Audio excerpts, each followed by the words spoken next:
Border Patrol agents just carried out their biggest bust of the year. They targeted some of the most violent criminals known to man and arrested them. Check out this big bust from Border Patrol agents in Seattle. 11,000 fake Labubus. The Lafufus worth more than like $500,000. Yeah, Labubus. They will do anything to get their deportation numbers up. The Border Patrol seized $500,000 worth of fake Labubus, or Lafufus as people with no hobbies call them. Do you people understand how far we've fallen that there's a counterfeit market for grown adults with credit scores that buy stuffed animals that look like Teletubbies on bath salts? This is what happens when we don't bully Disney adults hard enough. If you're an adult with a Disney pass, first off, get a hobby. Second, why do you want to spend all your time off around kids? Do you happen to like visiting islands? The White House will probably have a job for you. But there's a whole industry behind this stain on society. Kidulting, which should be a category that lands you on a federal watch list. Kidulting is literally a strategy for massive toy corporations to expand their market share. What the f***? There will always be kids. How do you need more market expansion? And you know these kinds of people. The people who blame all of their personality traits on their parents into their mid-20s. You see, adults make up $1.5 billion of spending on toys in Q1 this year alone. So, if you have a Lego set as an adult, I never want to hear your complaints of how you can't afford a house again. Go buy a playhouse, you weirdo. Some will argue this is nostalgic, to buy toys, but really it's just capitalism deceiving you. And it gets deeper. The University of London conducted a study saying that adults who own stuffed animals are more emotionally resilient. The University of London. People in the UK are arrested because their memes are too offensive. How are you emotionally resilient if seeing a meme makes you want to arrest someone? And who the f*** funded that study? Build-A-Bear? Owning action figures as an adult is f***ing weird. Those don't count. We are transferring power from Washington, D.C., and giving it back to you, the people. When are you going to give us the Epstein Files there, Donald? Ladies and gentlemen, The Semi-Daily Night Show with Gary TV, your host, Gary. Tonight's ceremonial first pitch. And please welcome the President of the United States. We did it, Jerry. just making sure you're paying attention. Welcome to the Semi-Daily Night Show. I'm your host, Gary. Liberal influencers are fighting, and it's hilarious. Secret companies are paying Democrat influencers with dark money. Dark money? The f*** is that? Like DEI money? It was kind of clever. Taylor Lorenz, the 41-year-old journalist who doesn't like she's old and still wears a mask in public, wrote a story for Wired about how dark money groups who are paying influencers up to $8,000 a month to put out Democrat messaging. The creators include Aaron Parnas, the guy who reads headlines and reports them as breaking news. We have some news right now. Donald Trump is again threatened. We have some big news right now. Marjorie.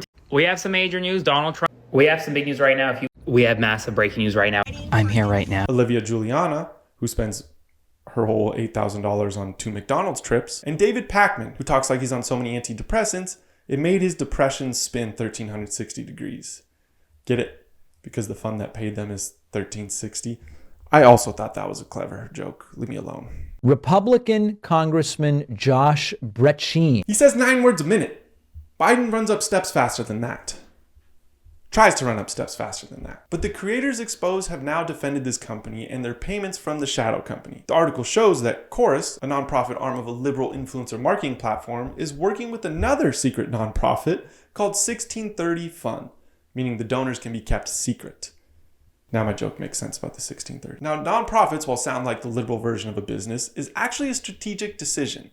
Chorus actually bragged about these tax loopholes in their documents, basically saying no influencer had to disclose they were being paid. It's a loophole for putting hashtag ad on a video and never having to show this money in FEC records. How the f*** is that legal? Taylor Lorenz talked to some of these creators, approached, and even got access to the contracts the creators were sent. And in it says creators had to book all of their work with a politician through Chorus, and that they can't use any funds or resources the fund gives them to support or expose any candidate unless approved by Chorus, and that they are permitted to not admit that they work with this fund.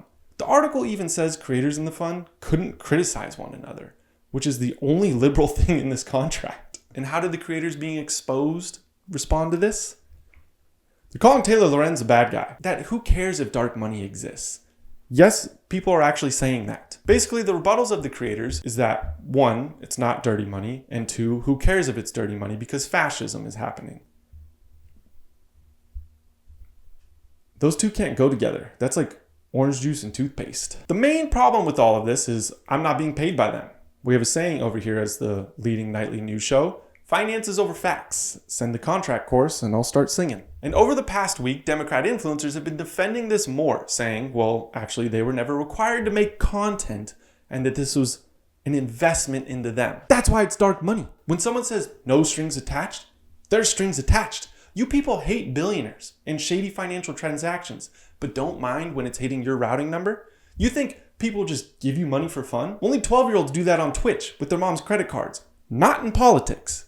Honestly, this is disgusting. We need to keep hidden money out of social media. And during times like these, I seek out BetterHelp. Need someone with less qualifications than whoever runs the White House Twitter account? BetterHelp. Want to try and establish a connection with a therapist who will hit his vape mid-Zoom session? BetterHelp.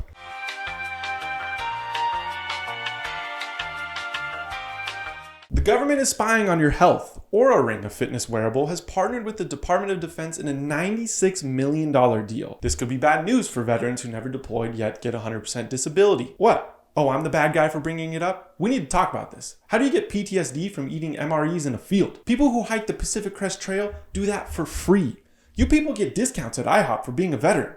And that isn't enough for you greedy I got cut off by a dude with the veteran sticker on his Tesla the other day, so I'm pissed about it. The Department of Defense states this is to help monitor the health of personnel, and it is not monitoring public users. This is the same Department of Defense that still says Saddam had WMDs, that they didn't know where Osama was, and that Bush definitely didn't do 9/11. I believe them as much as I believe Trump didn't like Epstein. And this is oddly timed, as the Trump administration's denim jeans jefe, RFK Jr., has been pushing for wearables to be more common. Now, there is some concern with this, obviously. The US government can now have access to people's data, so the CEO wanted to clear up some concerns as rumors spread online. By saying Palantir is the tech company spying on everyone, it's basically the CIA with a stock ticker. That Palantir isn't being used to monitor the data, it's just that Palantir provides them with a security layer for their app. And we should believe that the most invasive tech company of our lives, whose specialty is gathering data covertly on individuals, isn't accessing the public's data through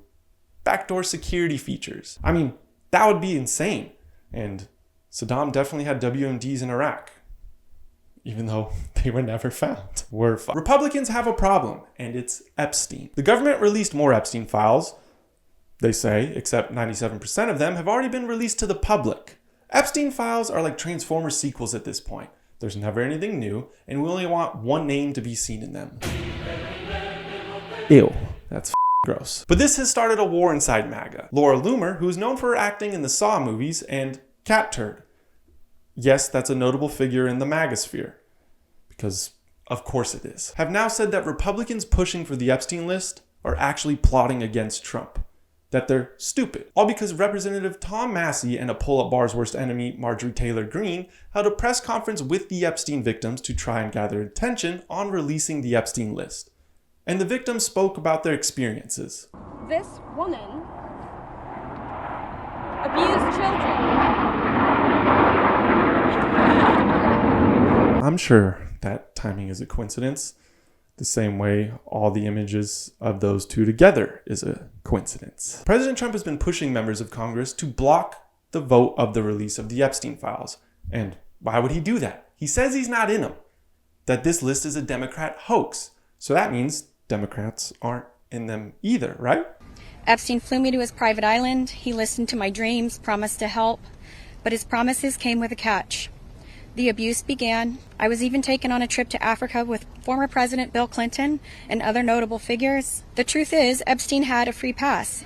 He bragged about his powerful friends, including our current president, Donald Trump. You know, Trump kind of liked that probably, being Epstein's biggest brag. This might actually be a good tactic to get Trump to admit he was friends with Epstein if they keep saying he was his biggest brag. But this has caused a big divide in the Republican Party. Every voter with a brain wants the list released, but Trump seems to block the list, which is a bigger miss than Angel Reese anytime she's on the court. Here it comes! Here it is! Here it is! And politicians who are scared of Truth Social posts are siding with Trump and have stopped caring about the list or saying the president isn't in them. One being Nancy Mace, the congresswoman who vlogged her entire trip to vote on the big beautiful bill, was seen leaving the meeting of victims speaking on their experience with Epstein, and she was crying, which has since motivated her to go after people for these crimes. She wants to arrest Prince Andrew. This lady will do anything for Trump. You left the meeting crying about their experience, but then want to arrest a guy in England and not the president blocking these files? Were those tears even real? And on that clip in the comments, someone said there probably weren't enough beans for her and that's why she's crying. That's elite ball knowledge of political memes. I think my wife was right. I need to go outside and touch grass more.